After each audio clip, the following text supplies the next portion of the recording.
সরকার প্রধানের ছবি ব্যবহার করে বিভিন্ন রকম মানুষ ধান্দা ফিকির করে। কেউ কারোর ছবি বা কারোর ক্ষমতার দাপট ব্যবহার করতে পারবে না। রাস্তাঘাট এগুলাতে ব্যানার ফেস্টুন দিলে সেটার সৌন্দর্য আসলে নষ্ট হয়। সাধারণ মানুষের তো তার দেখা সম্ভব না। প্রধানমন্ত্রী সে, তার ছবিটা দেওয়া উচিত। চাঁদাবাজি বা দেশের অনেক কিছু থেকে মুক্ত হবে মানুষ। দর্শক, আপনারা দেখতে পাচ্ছেন বাংলা অ্যাফেয়ার্সের নিয়মিত আয়োজন পাবলিক অ্যাফেয়ার্স।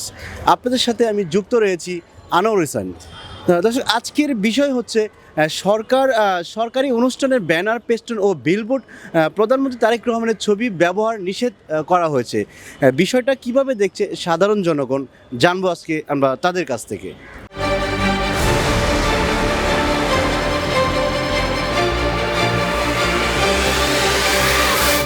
কোনো অফিস আদালতে কোনো ব্যক্তির ছবি প্রদর্শন করাটা না করাটাই ভালো। কেউ কারোর ছবি বা কারোর ক্ষমতার দাপট ব্যবহার করতে পারবে না। দেখাইছে যে আমি অমুকের লোক, তমুকের লোক, এভাবে চাঁদাবাজি, এর থেকে চাঁদাবাজি বা দেশের অনেক কিছু থেকে মুক্ত হবে মানুষ।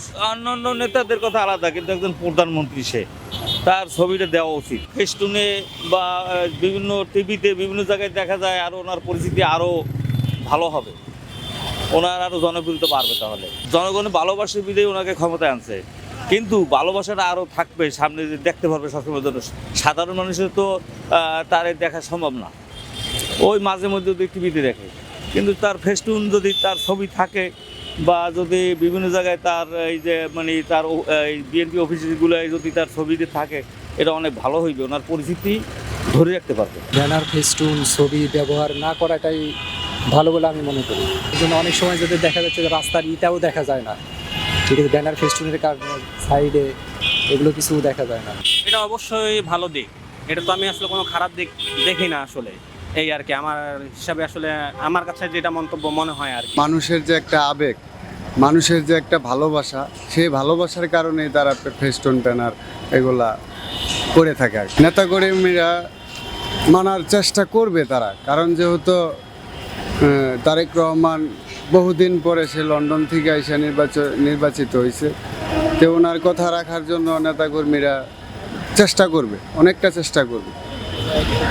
তারা আর ফেস্টুন, ব্যানার এগুলোর মধ্যে যাবে না। ফেস্টুন, ব্যানারের কারণে দেখা যায় যে বিভিন্ন ধরনের মার্ক এবং কি নেতাকর্মীদের উপরে বিভিন্ন ধরনের সমস্যা হতে পারে, চিহ্নিত হয়। একটা ব্যানার হলে দেখা যায় যে ব্যানারের মধ্যে ছবি থাকলে এগুলা আর কি একটা শত্রুতার মধ্যে চলে যায়। প্রতিবার যখন নির্বাচন হয়, যে কোনো সরকার ক্ষমতা আসুক না কেন, ওই সরকার প্রধানের ছবি ব্যবহার করে বিভিন্ন রকম মানুষ ধান্দা ফিকির করে।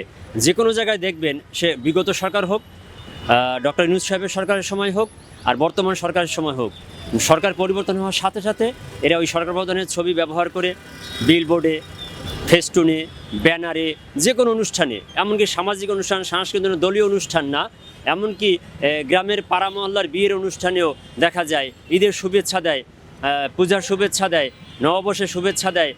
সেখানেও দেখা যায় যে এই সরকার প্রধানের ছবি ব্যবহার করা হয়, যেটা একজন সরকার প্রধান, সে যে ব্যক্তি হোক, একটা চেয়ারের অনেক মূল্য আছে। বাংলাদেশের প্রেক্ষাপটে এটা আসলে কল্পনা করা যায় না, কারণ শুরু থেকে আমরা দেখে আসছি, মানে আরও আগে থেকে, যে এটা একটা কাইন্ড অফ একটা প্রচলন হয়ে গিয়েছে।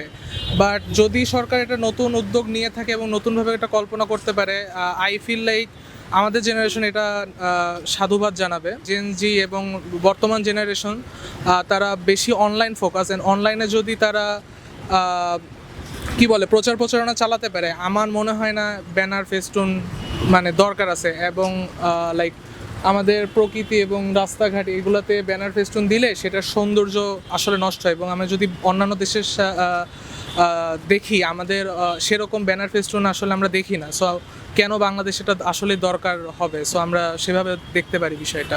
অবশ্যই সেটা অমান্য করলে জরিমানার ব্যবস্থা করা যেতে পারে, যাতে একটা নতুন পরিবর্তন আমরা দেখতে পাই। 2004-05 সালের দিকে বাংলাদেশে প্রচুর ভুইপোষ সংগঠন তৈরি হয়েছিল।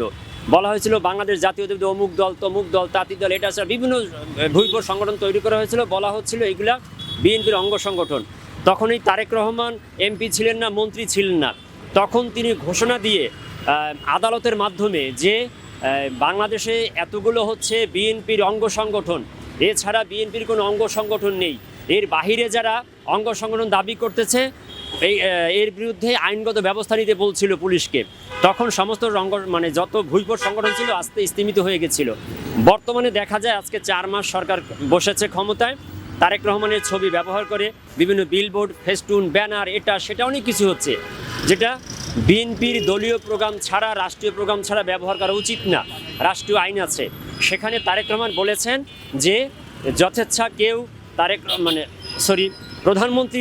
প্রধানমন্ত্রী জনাব তারেক রহমানের ছবি যথেচ্ছা কেউ বিলবোর্ডে, ফেস্টুনে, এখানে ওখানে ব্যবহার করতে পারবে না।